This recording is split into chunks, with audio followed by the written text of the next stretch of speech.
जरा तसव्वुर करें, घने काले बादल हैं और समंदर की बेरहम बेकाबू लहरें शोर मचा रही हैं। आज हम इस सोर्स मटेरियल के जरिए एक ऐसी दास्तान का मुकम्मल तज्जिया करने वाले हैं, एक ऐसा राज जो हज़ारों साल पुराना है लेकिन उसके तार आज के आलमी नक्शे से बल्कि हमारी पॉप कल्चर तक से जा मिलते हैं।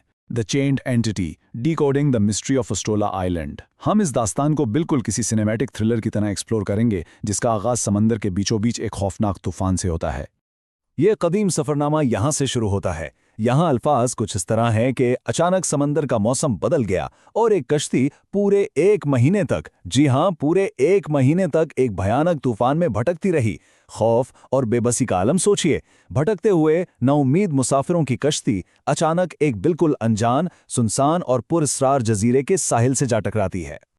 इस सफ़र के मराहिल बिल्कुल किसी डरावने ख्वाब जैसे लगते हैं। इन स्टेप्स को अगर देखा जाए, पहले तो वो 1 महीने की लंबी भटकन, फिर उस वीरान अजीब से जजीरे पर कदम रखना। वहां जाते ही सामना होता है एक अजीबो गरीब, बिखरे बालों वाली डरावनी मखलूक से जिसे अलजसासा कहा गया। और फिर आखिर में एक घने अंधेरे और पुरस्रार मंदिर की गहराइयों में उतरना, एक ऐसी जगह जहां रोशनी का कोई वजूद तक नहीं था। द चेन्ड एंटिटी स्पीक्स, यानी जंजीरों में जकड़ा वजूद और उसके पुरस्रार सवालात।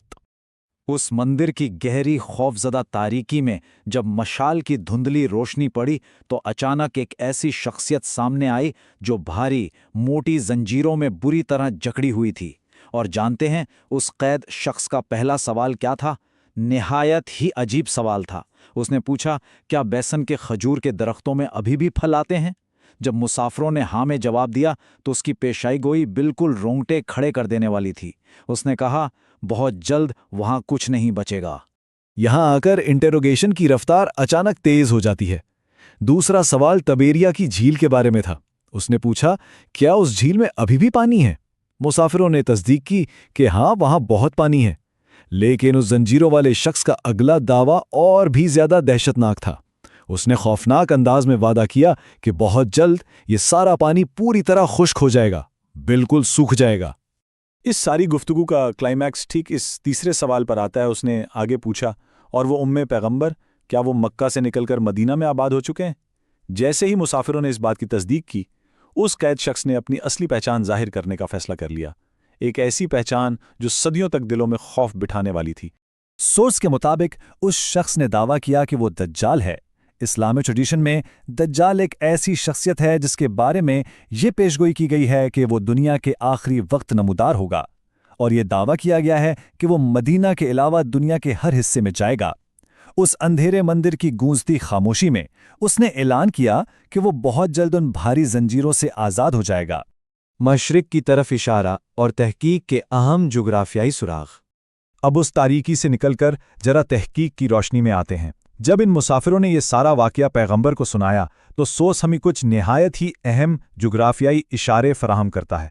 बताया गया वो शाम या यमन के समुंदर में नहीं है, वो मशरिक में है। ये अल्फाज किसी ट्रेजर मैप के एग्जैक्ट कोऑर्डिनेट्स की तरह काम करते हैं। मदीना से ठीक मशरिक यानी ईस्ट की तरफ एक बिल्कुल सीधा रास्ता। इस इन्वेस्टिगेशन को अगर step by step narrow down किया जाए तो नतीजा बहुत हैरानकुन निकलता है। अरेबियन सी के 4 अहम जजीरे हैं। हदीस की रोशनी में यमन के समुंदर वाले जजीरे यानी सुकोत्रा और मसीरा फौरन इस लिस्ट से निकल जाते हैं। अब अगर मदीना से ठीक मशरिक की तरफ एक बिल्कुल सीधी लाइन खींची जाए तो क्या बचता है? सिर्फ एक जगह, पाकिस्तान का अस्टोला आइलैंड उस मैप पर लिटरली परफेक्टली अलाइन होता है। The mystery of Astola. Astola जजीरे का राज और वहां मौजूद 2000 साल पुराना मंदिर। मिसाल के तौर पर अगर तस्वुर किया जाए कि एक कैमरा उस वीरान अस्तूला आइलैंड के ऊपर से गुजर रहा है तो यहां सबसे खौफनाक हैरानी छुपी मिलती है।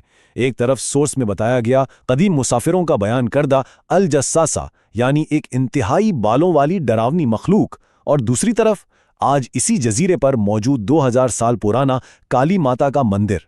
हिंदू देवमाला में इस देवी को भी बिखरे बालों वाली और खौफनाक हालत में दिखाया गया है। ये कनेक्शन सच में किसी को भी हैरत में डालने के लिए काफी है। एंशिएंट मिथ्स, मॉडर्न एकोज, यानी कदीम राज किस तरह आज के जदीद दौर में अपनी गूंज सुनाते हैं। कहानी सिर्फ इन कदीम असरार तक ही महदूद नहीं रहती, सबसे बड़ा ट्विस्ट तो आज के जदीद दौर में मिलता है। जिस देवी की पूजा इस पुरस्रार जजीरे पर होती आई है, उसी की तस्वीर और खौफनाक अंदाज ने दुनिया के सबसे बड़े रॉक बैंड्स में से एक द रोलिंग स्टोन्स के आइकॉनिक लोगो को डायरेक्टली इंस्पायर किया। पुरानी दास्तानें किस तरह नए दौर और मॉडर्न पॉप कल्चर में सफ़र करती हैं, ये वाकई सोचने की बात है। अब अगर इन तमाम कड़ियों को एक साथ जोड़कर देखा जाए तो सब कुछ एक अजीब तरीके से आपस में गुथा हुआ लगता है। एक कदीम तूफान जो कश्ती को भटका देता है, फिर एक खौफनाक जुग्राफियाई इशारा जो ठीक मशरिक की तरफ ले जाता है, एक बिल्कुल वीरान और सुनसान पाकिस्तानी जजीरे पर मौजूद कदीम मंदिर, और बिलाखिर वही अलामत जो आज की मॉडर्न म्यूजिक इंडस्ट्री में एक मशहूर निशान बन चुकी है।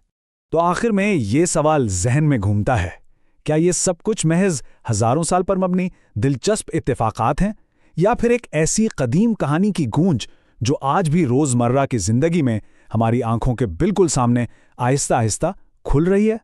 इस दास्तान ने यकीनन हम सबको एक गहरी सोच में डाल दिया है।